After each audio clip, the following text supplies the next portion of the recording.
Tall Tales. The Nymph Symphony. Chapters. Chapter 34. Nadir. Arlo and Air and I marched through the dry and arid heat of the grim and desolate western dirt field terrain. We were determined to keep motivated. Despite the lengthy trek, needed to locate the alleged cathedral hall and monastery of Evil Midas's military camp. The walk was carefree and painless enough, and yet, as a result, I think we were all getting too comfortable with the silence, and thus finding it difficult to keep our minds rightfully scared and alert throughout the ongoing boredom of a very bleak and dusty hillside plain. Animal traps were our most serious threat out there, as Pilly had warned me just prior that those hidden instruments tended to be most prevalent along the old roads and deserted rural pathways we followed. After an hour or two of soulless wandering along one main rocky outskirts path, it was becoming too easy to forget the danger of hollowed-out dirt pits and spiky flexing bent branches. In many ways, we were lucky to have found peace so easily after jumping the western gate of the large crop paddock and being able to successfully follow one conjoined old deserted path that fortuitously happened to lead out towards the flat muddy clay fields that we needed to head towards. I felt like we were only ever 5 minutes behind Pilly's trail as I tried to use those new amateur tracking skills she gave me to decipher whether a few soft patches of skidded gray dirt could have been Pilly's very own footsteps, or if they were just a product of my own imagination due to the fact that I wanted it to be so. For a great deal of time, the lot of us were marching out to where the western mountain ridges meet and divide both of our borders from whatever lurks beyond in the greatly uncharted regions of Earth. With a bright and pale sky overhead, our eyes had adjusted to this world, as we once again silently lost ourselves to the most breathtaking assortment of stars above us. Clouds were no longer existent out in those heaps, while one strong beaming moonlight helped power and invigorate our journey ahead. As out of us 3 present, I was the most energetic, and because of it, I walked point, doing my best to remain on guard, and most vigilant as I continued to yield the greatest impact upon the dark but highly malleable world. I had crafted a forest of various baby critters to sweep our sidelines clear, attempting to avoid looking towards those things myself, as I could only see such sights as luring distractions non-essential to our task at hand, and so, choosing to ignore all potential delays, I was following my base instincts to keep us safely among the dead road, while the others looked towards those open fields on my behalf, only ever concerning themselves with each distant colossal-sized animal bone they seemed to spot and name across the scattered open expanse. Each minute that passed meant another pair of sharp horns and lively glowing eyes that would lift their heads and look towards us from the distance. There were roaming scarab and countless other hard-shelled carrion beetles the length of toppled-over trees, all casually chomping upon the moldy bone remains of smelly animal carcasses, each creature taking its time to examine us passing through the open flatter territory, questioning whether to charge us down or leave us be. I summoned my giant overshadowing ogre from the shady bedrock, and allowed it to loudly crash and collide through forest clutter, scaring anything away from attacking us. That monster of mine was most effective at clearing each spike trap we came across. It was always willing to step into each area we had previously been avoiding, sending those wooden and metal stakes from trap into its legs like thorns into a giant's foot as it burst over old tree stalks, taking the lashing whips of tree nets ineffectively around its torso. Each rope ripped off it violently, as the large trunks they were wrapped around and tied to were also uprooted and hurled away into the sidelines by my thickening tall brute shadow. Unlike all my other creations, which felt like mere puppets to me, I was amazed at how unnatural the ogre's movements came to me as, at many times, I simply didn't feel in direct control of its actions. I continued to mend its skin, which tore each time it set off a trap, repairing the ogre like someone adding papier-mâché to a piñata, making the shadow thicker and stronger, with clouds of dark mist becoming so dense and hard that the ogre's fleshy hide was starting to represent the appearance of black boulders and pure raw granite. "Why don't you ever give that shadow a face like your other cuter crafts?" the princess asked towards me intimidatingly, looking to the miniature-sized, 4-legged fur balls I had swiftly sweeping the open fields for booby traps, the first time she had ever asked any question to me concerning my own shadow. A question I felt most strange answering, considering all the times she had intentionally lit a candle and closed the curtains in her room, just so the faceless shadow could collect her dirty dishes, sweep her giant room clean, and do all of my own duties so we could talk or get ready to go out together for a more fun evening of informal affairs. It would be less scary if you made that thing just a tad more friendly looking, you know? She added, walking lazily behind me. And what about me? Her brother rebuked. Should I paint my sword pink while we're at it? He said in response to her, before I could say anything. No, because that's not your sword, Arlo. You're only borrowing it, remember? She replied to him, the two of them squabbling back and forth while I went back to scouting the journey ahead. In all honesty, I had never put much thought into why I didn't add any aesthetic features to my main shadow, other than the limbs necessary to walk or hold things. But Anera made a very compelling point, that it wasn't exactly hard for me to construct a face that would give it its own name and identity. Maybe I feared giving it a mouth and teeth because it might try to eat me with it. Perhaps I was even a little scared of my own childhood teddy bear creation, as it was the entity I seemed to have the least control over. But also, it was just as likely that I never gave it a face simply because I didn't know how it would look. Each face is unique in its own way, and a sculptor usually builds faces upon the memory of loved ones. So to me, it would have just felt weird giving it a face like mine, when I had built it to have the body of a bulky, oversized man. Maybe I could have given it the face of a friend like Arlo or Akoni, but I really doubted either one of them needed more of an ego boost and would ever let me live it down. I thought about what Pilly said in silence for more than an hour of our journey, crossing dry rivers that separated dusty, forgotten forest from the hard soil of dried mud turned clay.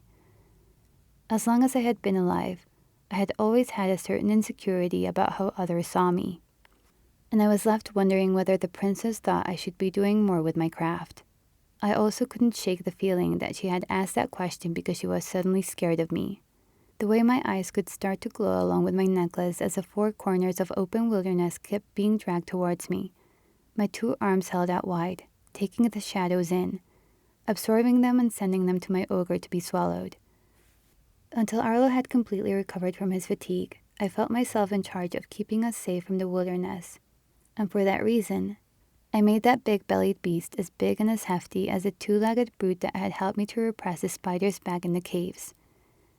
His monstrous claws were tucked in a more gentle appearance, but were always there at the ready. I was somewhat nostalgic towards keeping the figure of that remnant the way it looked, despite my princess's possible animosity towards it, finding it too beneficial to us to test my limits by creating anything less effective. Hey, what do you two think happened to me? I asked backwards towards Arlo and Anera as we walked through our growing highlands, speaking my sporadic thoughts out loud. The other version of me, that is, I added, curious as to why I'd seen both their doubles and yet heard nothing of my own. I wondered if the alternate version of me had any role to play in this dark and decrepit hinterland environment, other than being a mother to the child we saw earlier. I was still curious to how strong her own shadow manipulation must have become out in the darkness. Maybe she was a swim teacher, the prince teased me, all of us laughing over the ridiculousness of his statement while looking around towards the drought-stricken mountainside we were forever approaching. My big brute finally growing a mouth and lips in conjunction with my hand movements, just so it too could join in with our chuckle. It wasn't as funny as Arlo thought it was, but I smiled happily just to see some color returning to his cheeks, as he was gradually regaining his strength from the anemic aftermath of Anera's invasive surgery. Forever heading west, keeping right to a group of stars that shaped across while we migrated much further inland than any of us had ever dared travel before. We were in the land where Radaman tackled his most daring feat, arriving over the top of the very clay pits of the deserted village mudflats, where he single-handedly fended off the reptiles, until the night's dawn many years ago. And although we didn't know this land at all, we knew we were in a boneyard, which meant we were getting close to the outpost we sought, the spiritual ruins that must have sheltered one of the only working gateway stones for this world's Camilla to utilize within her broken world. I glanced back at the princess trailing behind Arlo and me, watching her polish her tiara's already pristine silver edges with her dress, trying to rub away some non-existent smudges with her fingers and nails quite roughly. She seemed lost in her thoughts, not appearing to be affected by the frosty cold, making Arlo shiver as we took turns wearing the only winter coat we had in our possession. I had been too preoccupied to notice her behavior at first, but once I did, it became too hard to ignore. I could tell she was really anxious about something. I slowed my pace to walk beside her. Milena told me it was strange for this to be on my head, Anera suddenly said to me before I could ask what might have been wrong, her voice soft and hard to hear over the trampling footsteps of my dark ogre beast ahead. Yeah, I could imagine so, I said. It would take some adjustment to see your daughter as a princess in one world when she is a war slave in another, I mentioned while we crossed a small bridge that arched over a dried-up stream, leaving the mud-flat region for what must have been the final path of woodlands to the monastery. Yeah, that would be one hard thing to deal with, she admitted. But that wasn't why she said it was odd for me to be wearing this tiara, she announced. She said it was strange for her to see it on me because in this world it's yours, Kaya, she stated, looking to me with two guilty, apologetic eyes. She called it the tidal stone because the jewels used to make it were brought up from the bottom of the golden reef. You're kidding. Didn't Mother say she made that for you? Arlo remarked, cluing in on our conversation. Mother didn't make it, Anera responded. Kaya, don't you understand what that means? Anera said, stopping us all from moving as she looked directly at me. It's yours. All of it is yours, she said, offering her crown towards me, bowing with a former penance for her mother's alleged thievery of it. I brushed her hand away in a respectful decline, knowing full well what that tiara meant to her, and what little value it had to me. I mean, it was a priceless piece of silver stuffed with so many small moonstones, pearls, and tiny aquamarines, I could buy a village with it.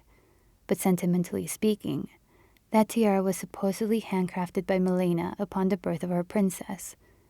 Suddenly the last light to splinter the one treasure that still linked Anera to her mother.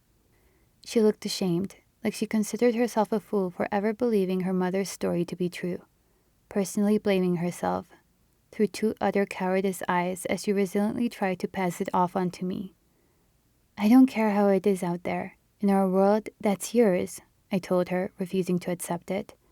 Kaya, you're royalty, she announced, slightly flustered by both Arlo and my combined ignorance to what she was trying to tell us.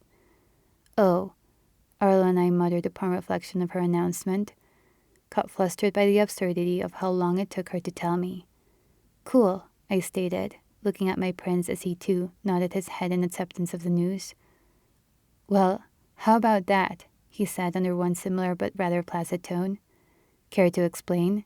He then said to his sister, while I remained too lost for words to add anything extra.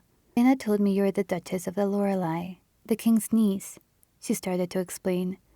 Kaya, your mother was a countess named Nadir, who was related to either Midas or Camilla, she elaborated. Run that by me again, I floundered, stuck in a cloud of skepticism and disbelief, a real lack of emphasis upon hearing something I had spent my whole life both wondering about and searching for. Everyone was quiet, as if waiting for me to remember some long-lost memories that would confirm her story. But nothing clicked into place, leaving me bewildered and oblivious to any quick revealing truth of my exact heritage. There were a million things I wanted to ask, but I was unable to differentiate any one of them from the cluster of thoughts I had in my head. Both my thrills and skepticisms were physically blocking me from verbally spitting anything out. Arlo leaned against Levi's large crystal sword as he balanced on it with his arms to rest his feet while stationary. So, stop me if I'm wrong, but if Midas is her uncle and Camilla her auntie, then Akoni would be her cousin? Arlo said, slowly trying to decipher Anera's words. I perked up and gasped in shock. Anera, is that right? Are they my family? You've always had a family, Anera responded insecurely. Yeah, but now she has a better one, Arlo blurted out happily, childishly unaware he was mocking his own family as he smiled and leaned in from his sword to say something to me. Well, I guess congratulations are in order, he then proceeded to say. But can I please be the one to tell Akoni when we're back home? We could make this a very grand and shocking reveal, he quipped and laughed. Wait, I then announced abruptly. So what exact side of Akoni's family am I on? I asked. And why doesn't Akoni know anything about this? And why didn't Camilla ever tell me? I asked rapidly. I don't know. I guess maybe she doesn't know either, Anera replied. Anera, how do you not know? I sharply responded, my shadow turning to come onto the bridge, looking as if it were ready to shake the truth out of her. I was busy, Kaya. I didn't have time to ask any more questions, she cautiously and timidly mentioned. Then we need to go back, I declared. We're on a timer, Kaya. I'm sorry, but you know we can't do that, Arlo stated assertively. But we have to, I demanded, the shadow's hand grabbing Arlo's hand as he attempted to catch me walking backwards in the way we had just come from. Kaya, stop, he called out, held back by a shadow refusing to let him go, as what started out as euphoria and excitement turned to something more dark and hostile as I came back to them. How could you not ask any more questions? I snapped at Anera. You know how important this is to me, I persisted, feeling betrayed and frustrated by her lack of effort in uncovering my heritage. I'm sorry, she whispered back, her head still bowed in shame from earlier. You interrupted my conversation with Melina when you came into that hut. And then Arlo needed my help. I forgot, she mentioned defensively before turning away from me. Look at me, I said, vines wrapping around her hands and pulling her to face me as I refused to let the conversation end. Unable to read how much of a bully I was being considering the new strength of my shadows. So your mother has lied to me all these years then? Because she must have known who my parents were all along, and just chose not to tell me, I ranted angrily. Kaya, let her go, Arlo said, his sword raised up to my ogre's throat as it held onto his other arm, the light of my eyes and pendant reflecting enough of his sword and singeing the ogre's skin as it forced him to let him go. As upon that conflict, the realization of the physical line I'd crossed when I'd started threatening them. We're all friends here, remember? He added. But she knew, I shouted defensively. She had to have known. Maybe it was to protect you, Anera said, her wrist still held and shackled to mine by chains made from rapidly condensing black clouds. Or so she could control me? I snapped again, my face feeling red-hot and stuffy, just as confused as I was aggravated from a sudden lack of actual answers. Hey, how about we get home and we ask her ourselves? Arlo yelled, no stranger to shouting or venting his frustrations when the time called for it. There's more you're not telling me, isn't there? I argued, seeing the guilty look in Anera's eyes that suggested she was holding out on me. Can you hear yourself? If this is the way you act upon hearing good news, then maybe you do need to be controlled, Arlo vented. Look at yourself. Look at what your anger can construct, he said, his sword swaying around the bridge of 1,000 ghostly serpents underneath us like a river. Anera's your best friend. If she knew any more, don't you think she'd tell you? He then added. Enough of a guilt trap for me to click my fingers and dismiss it all away, followed by a second much more determined couple of clicks that shrunk the ogre down to the size of a voodoo doll that sat on the flimsy dry wood panels of the little river bridge we all stood upon, lifeless and waiting for my prince to bend down and pick him up as a testament of my regained control. Kaya, I'm only looking out for you, Anera admitted quietly. Then tell me whatever you're still not telling me, I pressed. Anera, please. I know you would have asked more. What more do you know about my parents? Is there any chance they're still alive? A question she answered with the firm, slow twist of her head in sad remorse. You don't want to know, trust me, okay? She then said towards me. Wait, what? You actually do know more? Arlo responded. You're unbelievable, he then said in scold of his sister as he backed away, in need of some space and fresh cold mountain air. I already knew the end didn't justify the means when it came to how I asked her for the truth, just as I instantly felt sick over just how much she didn't deserve my mad reaction. I had treated her like a criminal because I was too compelled to learn more about my parents. But in doing so, I had become everything everyone seemed to fear about me, and even though she was suddenly willing to tell me the truth, I felt too hollow to want to push her anymore. Too ashamed of the way I went about it that I honestly stopped believing I was worthy of hearing what she was about to tell me. Your mother was a very cruel lady, Anera finally responded. She was a countess, but she was removed from these lands because of how she treated her subjects, Anera explained. That can't be true, I stuttered in denial, reacting the way I knew Anera had expected me to. But is she still alive? I tried to ask if she'd been executed for whatever appalling crimes she'd been alleged of committing, but I couldn't get the words out. Upon hearing the grim outcome, I was sane enough to understand that everything she was telling me might have only been viable in this world, but, at the same time, anything predating the spire was apparently the exact same as we had in our own world. After all, that was why both Akoni and I retained the same name in both worlds. Because, just like me, he had been born right before the creation of the Sun Spire, and in turn, the divergence of both worlds due to the imbalance and siphoning of daylight. She was incarcerated for her crimes long before the Sunspire was ever created. So she is dead now? I asked, needing to reconfirm what she'd said earlier. Yeah, she's gone, Kaya, she stated sympathetically, putting a hand on my shoulder sympathetically. She had the exact same talents as you, though, a mastery of the shadows. But when the darkness grew, she managed to escape her prison, up until she was eventually captured and killed, I then pressed her to say, despite the old confirming silence. In this world, both you and your mother are dead, she explained. I'm sorry, but I swear to you that's all I know, she promised, hugging me as she lifted the burden of knowing the truth off her chest by passing that burning torch to me instead. Thank you for telling me at least, I responded with defeat, trying to put on a brave face and smile as I attempted to hide the awful feeling of abandonment and alienation I had inside. The feeling of being as cold as death while she went back to hugging me and rubbing my back, unwilling to let me go until I was more spirited and present-minded. Her brother standing there, leaning against the wooden rails of that short pond bridge as he waited, unsure of what to do, other than wait for us to work it out on our own. Now, Kaya, Anara spirited, there is a chance of your mother is still alive in our world. Locked away deep under the earth and disclosed from all public records, Anara said, trying to be optimistic. But we have to get home if we have any hope of finding her. Despite how many had already speculated to me throughout my life, I never considered whether my parents were good or bad people. The sad truth was I had always just thought they were poor, unfortunate sprites who'd fallen into some form of trouble and had to leave me as a means of protecting me. Never for a moment did I think that I had been rescued by another family, a family led by someone I'd always secretly considered to be the truest spawn of the devil. Is there anything else? I asked, surprised at just how few tears I had shed until I was resting on Anera's shoulder, and could see them on the coat she took off in turn to give and share with me once again.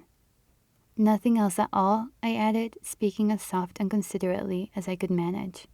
I heard nothing of your father, but your mother's name was Nadir, she concluded to me again, exhaling as she relieved herself from the burden of her discovery.